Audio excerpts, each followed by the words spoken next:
morning and thank you for joining me again on Debbie's Grill.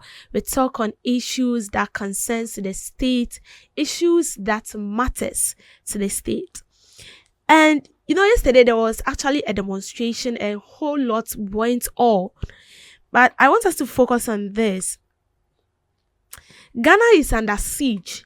Help us defend it. This is the minority leader pleading with Ghanaians. So the minority leader in parliament, Afenyo Markin, has issued a passionate appeal to fellow legislators, urging them to rise above partisan interests and help safeguard Ghana's democratic institutions. So his comments came in yesterday when the New Patriotic Party, took to the street to protest against what they feel like is an intimidation on our judiciary. Now, in the course of the protest, he was calling on Ghanaians that they should help them, they should help the minority in parliament defend our democracy, defend the judiciary, because they feel like where the country is going to, or what the current administration is doing, if care is not taken, the country is going to crash. Now, these were the same people that have been in power for 8 good years. They kept quiet. Things were going back. They never talked. And then now they feel like our democracy is in ditch. And then the citizens of this country needs to help them out, making all sorts of claims. Saying that the citizens are feeling bad, traders at the markets are not happy, students are not happy, and so they have to demonstrate.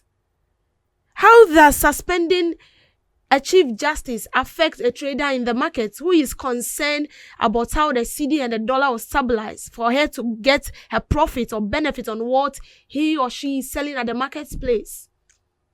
And now you're calling on Ghanaians to help you defend democracy, because you feel like Ghana is crashing, and where we are getting to, things is going out of hand. The current administration are doing worse, and so we should help you.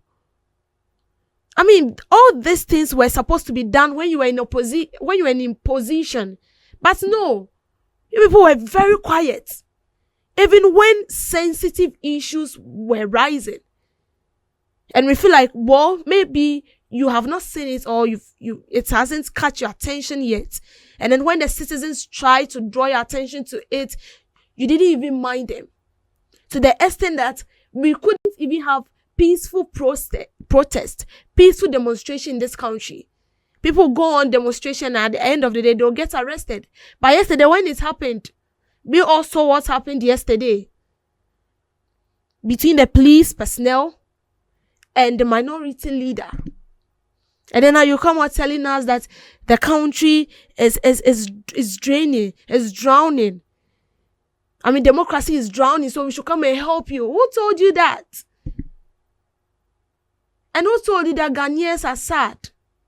This is a petition that has been given to the president. And whoever has presented that petition to the president know what he or she has seen. And mind you, this petition has gone through due processes. First, the Council of State, and now a committee has been set, and the minority are now making another claims that because the president wants to run a 3rd term. See, that is not going to happen in this country. Because what we know is that every president or every government runs 2 terms. So when you are done, that's it. A different government comes into power. Even if they're having that kind of perception, it's not going to work. It is not going to work in this country. I'm not sure the youth of this country will sit down and fold their arms that a government whose term in office is due will have to run a 3rd term, and then we'll just fold our hand and keep quiet and let him run the 3rd term. No, it's not going to happen. But this is it. It looks as if the minority are now becoming a thorn in the flesh of the current administration. Because similar things occurred during your administration. You didn't even allow us to express ourselves. No. You kept quiet. as if your mouths were glued with super glue. And then now that a new government is in, not even up to 1 year, trying to fix the mess your government has caused, you are saying we should come and help you to defend. Defend what? What exactly do you want us to help you defend?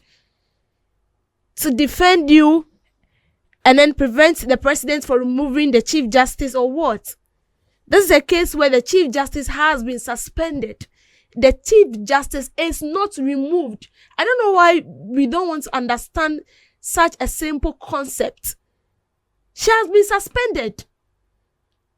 And whether she will be removed or not, we are yet to know. But one thing we don't understand is how the minority are so defensive. I mean, talking here and then, demonstration here and then, just to secure their own. This is a Chief Justice that have been appointed for 4 years. Because I'm sure in the second term of the previous government, that was when she was appointed. She has been in office. She has done her part. So whether she'll be removed or not, it will depend on the works she has done. And so Kodle asked to help you defend the country. The citizens of this country do not see the country moving into a ditch, or sitting at where we are sitting now. We can't see that the country is collapsing. You are the only one seeing that. And so we should help you defend it. In what way exactly? That is what we don't understand. But one thing I want the minority to understand here is that you should have been doing this when you were in power, not after you are now in opposition. You are now attracting the attention of the people. I feel like there are a lot of things to solve within the party. There are a lot of, necessary things to pay attention to instead. Thank you for making time with me on Debbie's Grill.